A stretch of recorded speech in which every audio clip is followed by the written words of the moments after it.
بسم اللہ الرحمن الرحیم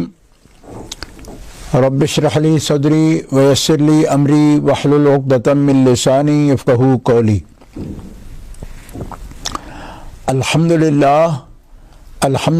الذی لا مانع لحکمہ ولا ناقض لقضائہ، والصلاة والسلام علی سید انبیائہ وسند اولیائہ وأحبابه المعارضين لأعدائه،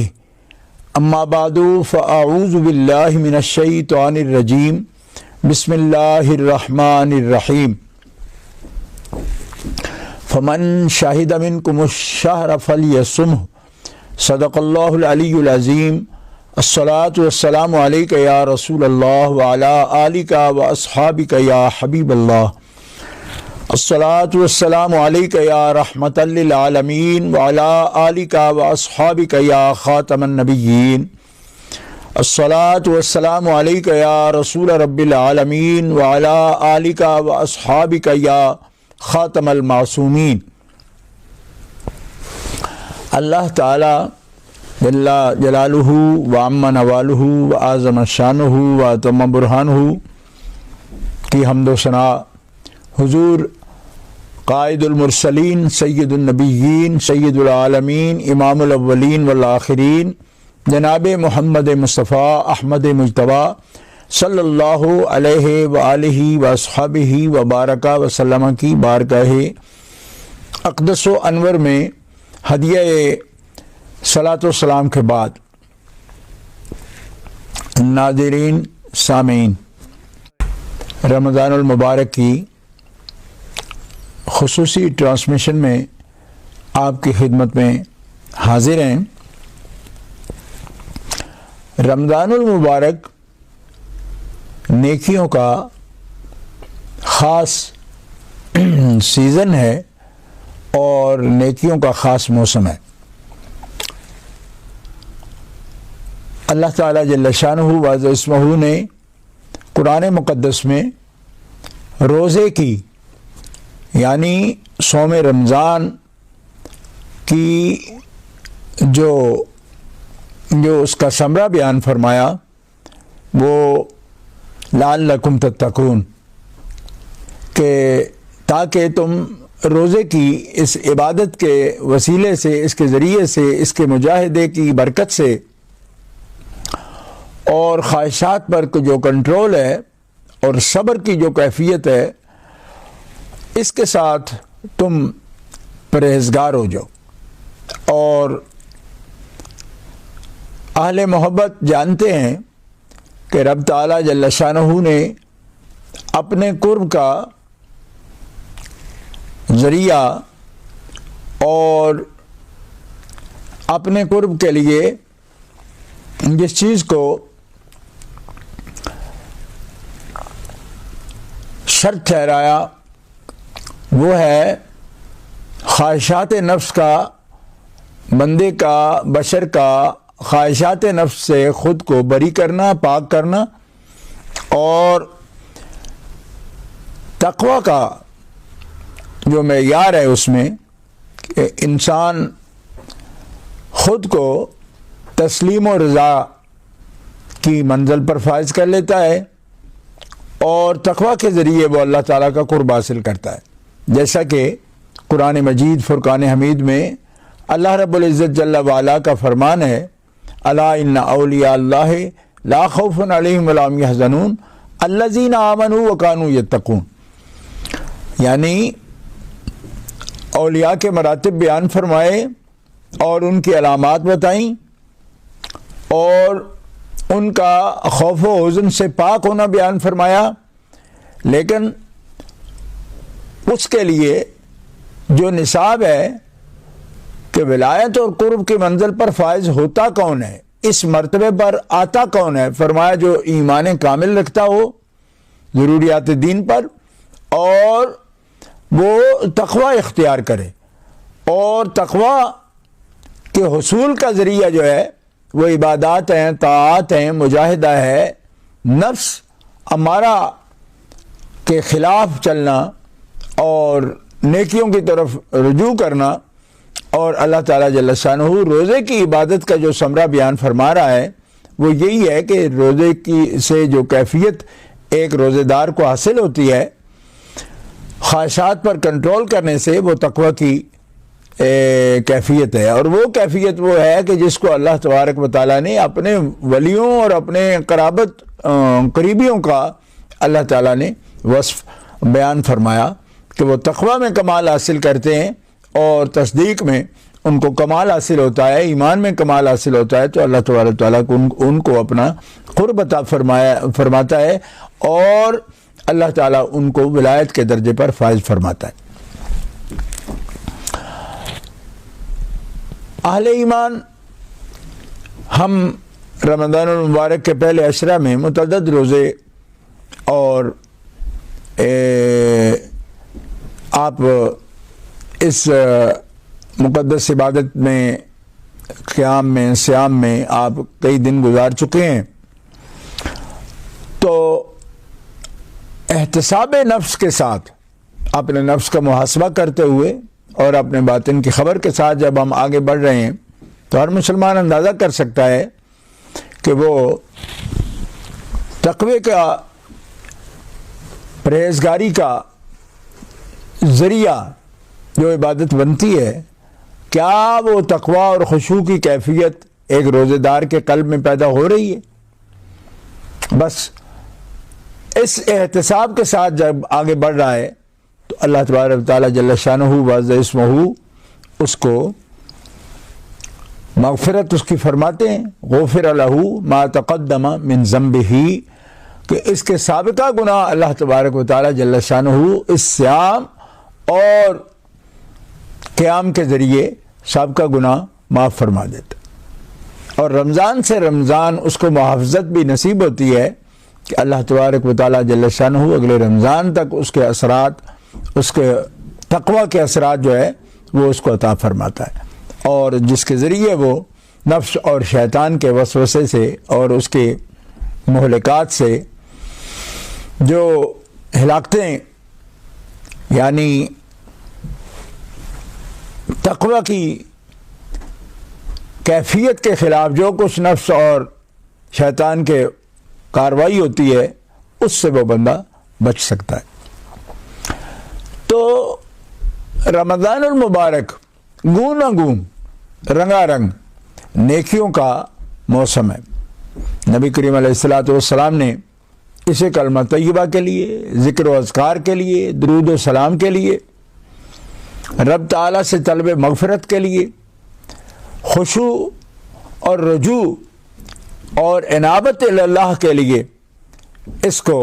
رمضان المبارک کو پھر موانست کے لیے، غمخواری کے لیے، ہمدردی کے لیے، نرمی کے لیے، شفقت کے لیے، یعنی رنگا رنگ نیکیوں سے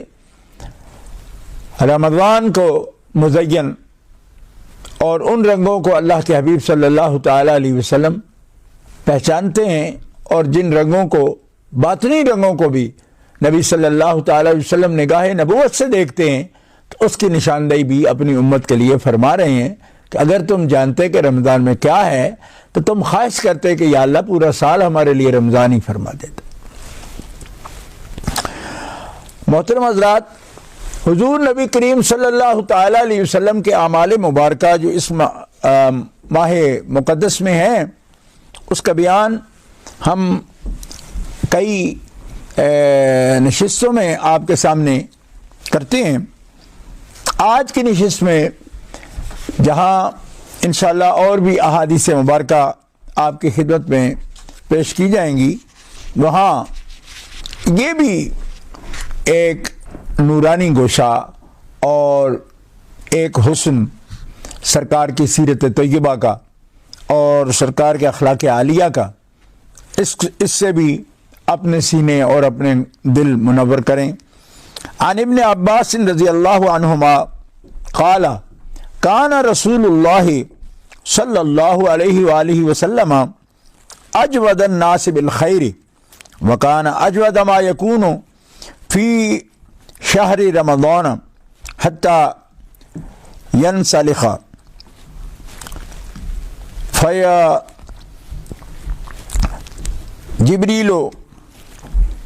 فیعرض علیہ القرآن فإذا لقیہ جبریل کان رسول اللہ صلی اللہ علیہ وسلم اجود بالخیر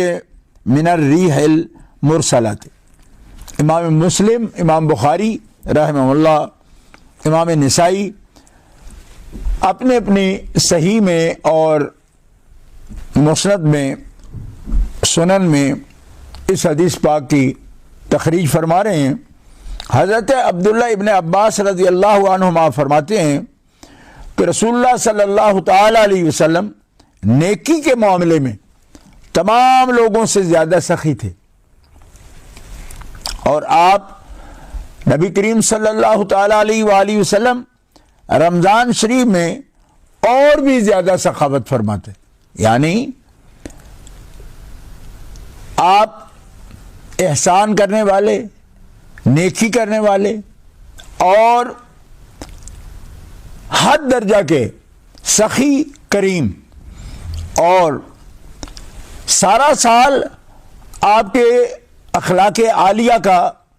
یہ بحر جو ہے، سمندر موج زن رہتا، لیکن حضرت عبداللہ بن عباس فرماتے ہیں رمضان شریف میں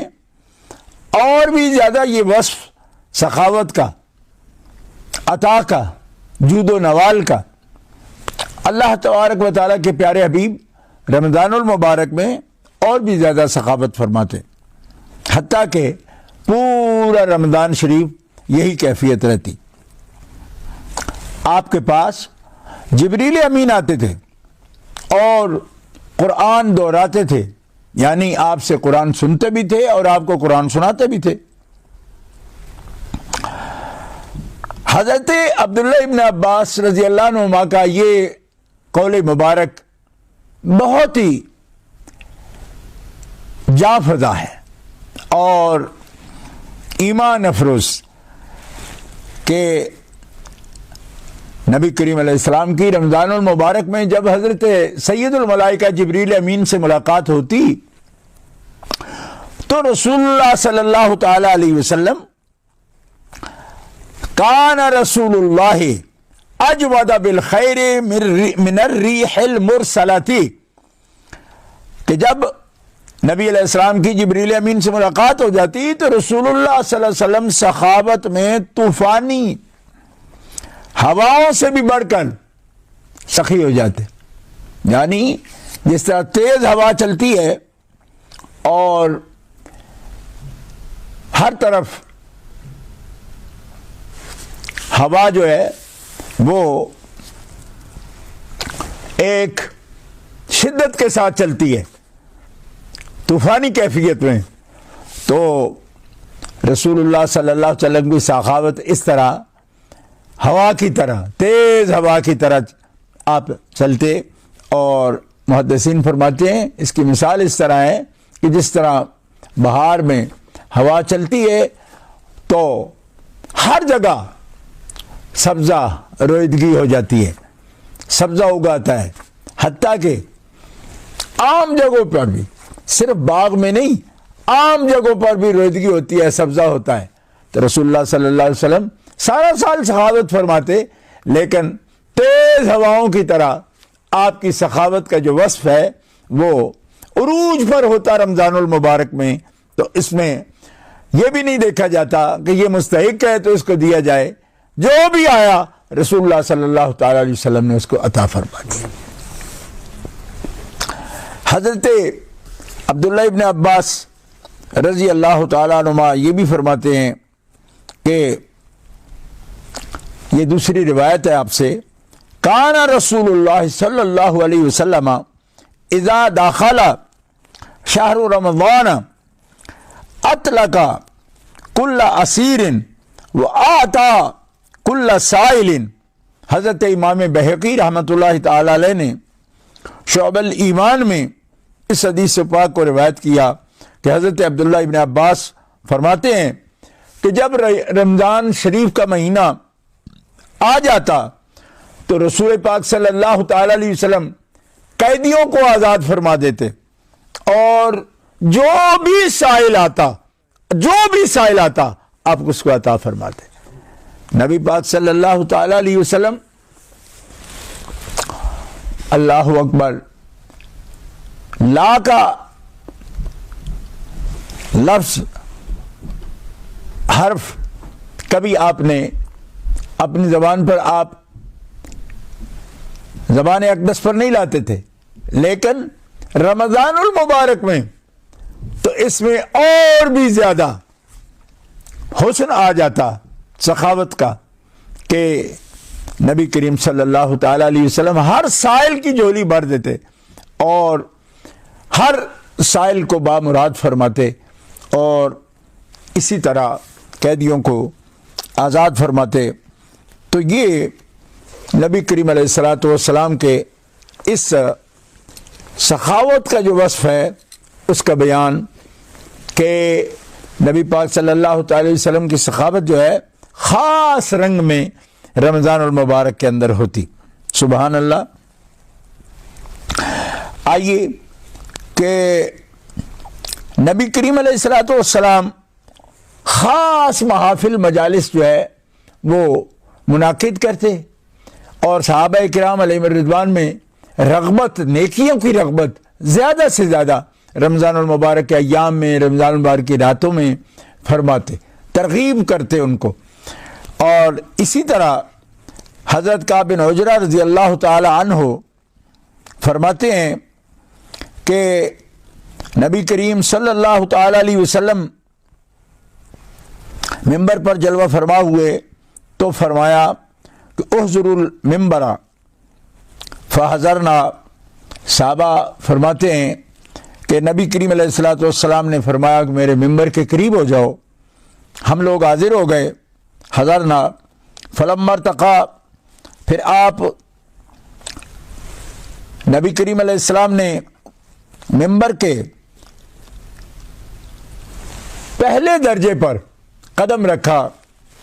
بلند ہوئے تو فرمایا آمین۔ اور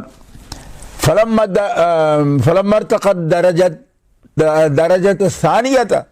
پھر جب درجہ ثانیہ پر سرکار نے ارتقاء فرمایا تو فقال آمین۔ فلما ارتقى درجت الثالثہ، پھر جب تیسرے درجے پر سرکار فائز ہوئے، یعنی اوپر تیسرے درجے پر قدم رکھا تو فرمایا آمین۔ اور آپ جب خطبہ سے کی تکمیل کے بعد ممبر سے اترے تو ہم نے عرض کیا، قلنا یا رسول اللہ، یا رسول اللہ صلی اللہ علیہ وسلم، ہم نے سنا کہ آپ آمین فرماتے ہیں۔ پہلے درجے پر قدم رکھا تو آمین فرمایا، دوسرے پر قدم رکھا تو آمین فرمایا، اور تیسرے درجے پر قدم رکھا تو آمین فرمایا۔ اس سے پہلے ہم نے کبھی آپ سے اس طرح کا کلام نہیں سنا۔ تو نبی کریم علیہ الصلوۃ والسلام نے ارشاد فرمایا کہ اس وقت جبریل امین میرے سامنے آئے تھے، جب میں پہلے درجے پر فائز ہوا، قدم رکھا میں نے، اور جبریل امین نے یہ دعا کی کہ وہ شخص ہلاک ہو جائے جس نے رمضان المبارک کا مہینہ تو پایا لیکن پورا رمضان المبارک اس کے ہوش میں اور عاقل بالغ ہے، مسلمان ہے، رمضان پا لیا لیکن مغفرت نہ پا سکا، اس کے لیے ہلاکت ہو، اس نے بہت بڑا خسران ہوا اس کے لیے اور گھاٹا ہوا، تو اس کے لیے ہلاکت کی دعا کی۔ تو میں نے کہا آمین۔ پھر جب دوسرے درجے پر چڑھا تو جبریل امین نے یہ دعا کی کہ ہلاک ہو جائے وہ شخص یا رسول اللہ جس کے سامنے آپ کا ذکر ہو، آپ کا مبارک ذکر ہو، آپ کا نام آ جائے اور وہ اس شخص کو توفیق نہ ہو اور وہ درود نہ بھیج سکے، آپ پر درود نہ بھیجے، اس میں غفلت کرے، سستی کرے، یا معاذ اللہ وہ غفلت اور اکڑ میں رہے، نام اقدس سنیں، ذکر مبارک سنیں، لیکن درود و سلام کا نذرانہ نہ پیش کرے، ہدیہ نہ پیش کر سکے۔ جبریل امین نے کہا ایسا شخص بھی ہلاک ہو جائے جو بخل کرتا ہے، سستی کرتا ہے، غفلت کا شکار ہے اور دوسری نہیں پڑھ سکتا، ذکر مبارک سننے کے باوجود، یا رسول اللہ ایسا شخص ہلاک ہو جائے، تو میں نے کہا آمین۔ اللہ اکبر۔ تیسرے درجے پر تو رسول اللہ صلی اللہ علیہ وسلم فرما رہے ہیں کہ جب میں تیسرے درجے پر پہنچا، قدم رکھا، تو انہوں نے کہا، جبریل امین یہ دعا کر رہے تھے کہ ہلاک ہو جائے وہ شخص جس کے سامنے اس کے والدین یا ان میں سے کوئی ایک، یعنی یا ماں یا باپ، بڑھاپے کو پہنچ جائیں، بوڑھے ہو جائیں، ان کے قوا میں اضمحلال آ جائے اور بدن اور اعضاء ان کے کمزور ہو جائیں، اور وہ ان سے جنت نہ پا سکے، یعنی ان کی خدمت کا حق ادا کر کے، ان کو راضی کر کے ان سے دعائیں نہ لے سکے اور جنت نہ پا سکے، ایسا شخص بھی ہلاک ہو جائے۔ یہ دعا کر رہے ہیں حضرت جبریل امین، اور نبی علیہ السلام فرماتے تیسرے درجے پر میں نے پھر آمین کہا کہ ہاں وہ شخص ہلاک ہو جائے کہ جو یعنی والدین، ماں باپ دونوں، یا ایک، اما یبلغن عندک الکبر احدہما او کلاہما، جیسے قرآن میں کہ وہ سال میں، عمر میں، سالوں میں وہ بڑھاپے کو پہنچ جائیں، اس کی عمر میں ایک یا دونوں، یعنی کسی کا انتقال ہو گئے تو بڑھاپے کی عمر تک بھی اس نے ایک کو پا لیا، دونوں میں سے، یا دونوں پا لی، اور یہ وقت ہے کہ ایک بچہ یا بچی اپنے ماں باپ کی خدمت کر کے، ان کی دعائیں لے کر یقیناً جنت اپنے نام لکھوا سکتا ہے۔ لیکن جس کو یہ توفیق نہیں ہوئی، ایک تو یہ ہے کہ وہ خدمت نہ کر سکا، ان کو راضی نہ کر سکا، اور اس سے بھی زیادہ مقام خطر یہ ہے کہ الٹا اگر راضی کرنے کے بجائے ان کو ناراض کر دیا تو اس نے تو پھر اپنے ذمے بجائے جنت کے جہنم اپنے نام کر لی، العیاذ باللہ تعالی۔ لیکن سرکار فرماتے ہیں جس نے رمضان پایا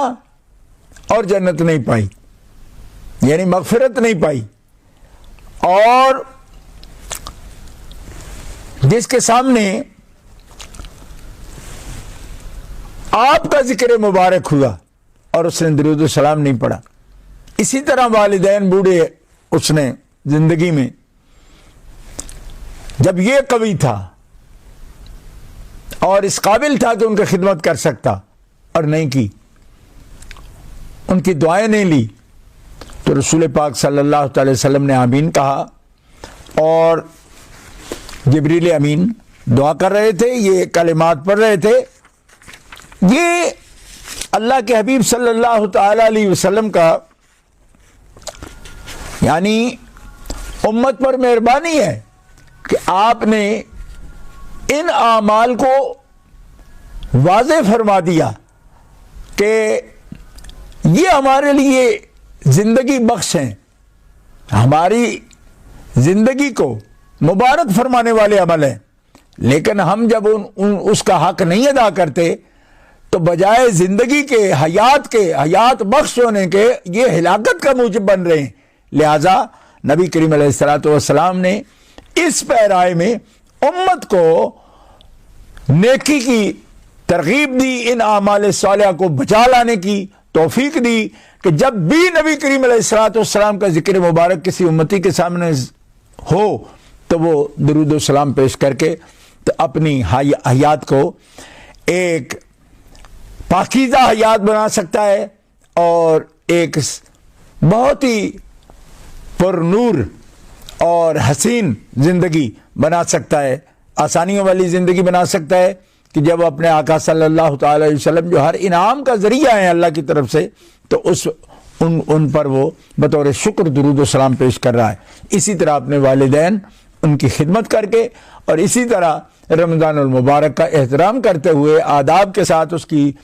عبادات بجا لاتے ہوئے وہ بہت سی نیکیوں کا مستحق ہو جاتا ہے۔ اللہ تعالیٰ تبارک و تعالیٰ جل شانہ اس کی مغفرت فرما دیتا۔ حضرت عبادہ بن صامت رضی اللہ تعالی عنہ، حضرت عبادہ بن صامت رضی اللہ تعالی عنہ سے روایت ہے کہ رسول پاک صلی اللہ تعالی علیہ وسلم نے رمضان المبارک کے قریب ارشاد فرمایا کہ رمضان کا مہینہ آ گیا ہے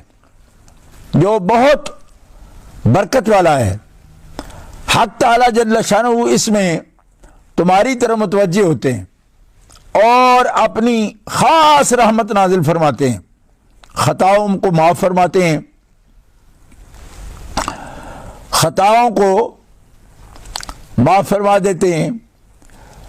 وَيَسْتَجِيبُ فِيهِ الدُّعَاء وَيَحُطُّ الْخَطَايَا، خطاؤں کو معاف کرتا ہے، مالک تعالیٰ مٹا دیتا ہے، دعاؤں کو قبول فرماتا ہے، اور ينظر اللہ تعالی الى تنافسکم فیہ ویباہی بکم ملائکتہ۔ اللہ اکبر، کہ اللہ تبارک و تعالی جل شانہ خطاؤں کو معاف فرماتے ہیں، دعا کو قبول کرتے ہیں اور تمہارے تنافس کو دیکھتے ہیں اور ملائکہ سے فخر کرتے ہیں، یعنی اللہ تعالیٰ تمہاری بندگی کو اور تمہاری طاعت کو اور تمہاری کوشش کو دیکھتے ہیں، تو مالک جل وعلا اپنی شان کے لائق ملائکہ کے سامنے فخر فرماتے ہیں، اللہ کے سامنے نیکیوں کے ساتھ پیش ہو۔ بد نصیب ہے وہ شخص، یعنی ان الشقی من حرم فیہ رحمت اللہ عز وجل، وہ شخص جو اس مہینے میں بھی اللہ کی رحمت سے محروم ہو جائے، اس کی شقاوت اور بد نصیبی کا کوئی اندازہ نہیں کر سکتا۔ یعنی نیکیوں کے بارے میں ایک دوسرے پر سبقت کا جذبہ لے کر جب کوئی مسلمان نیکی کر رہا ہے، تنافس کا یہ مطلب ہے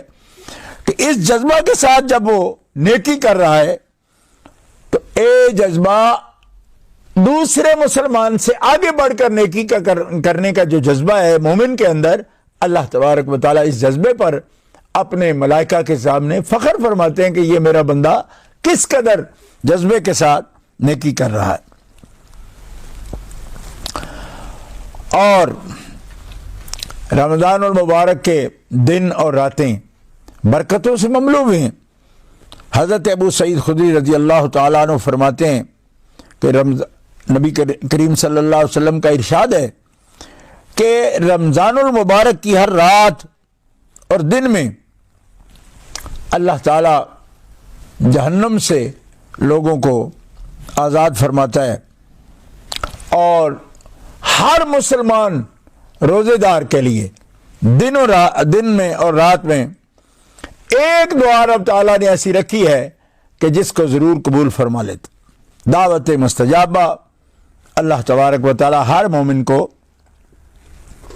عطا فرماتا ہے۔ اور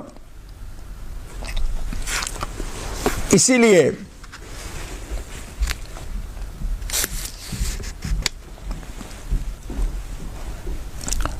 نبی کریم علیہ الصلوۃ والسلام سے جو دعا مسنونہ کہ آپ جب روزہ افطار فرماتے تو فرماتے اللہم لک صمت و بک آمنت و علیک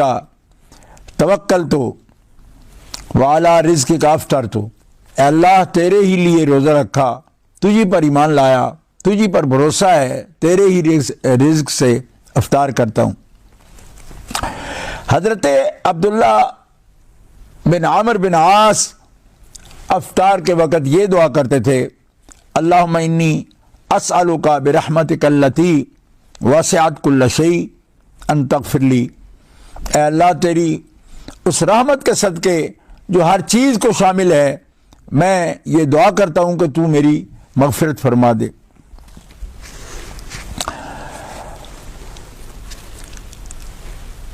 اللہ اکبر۔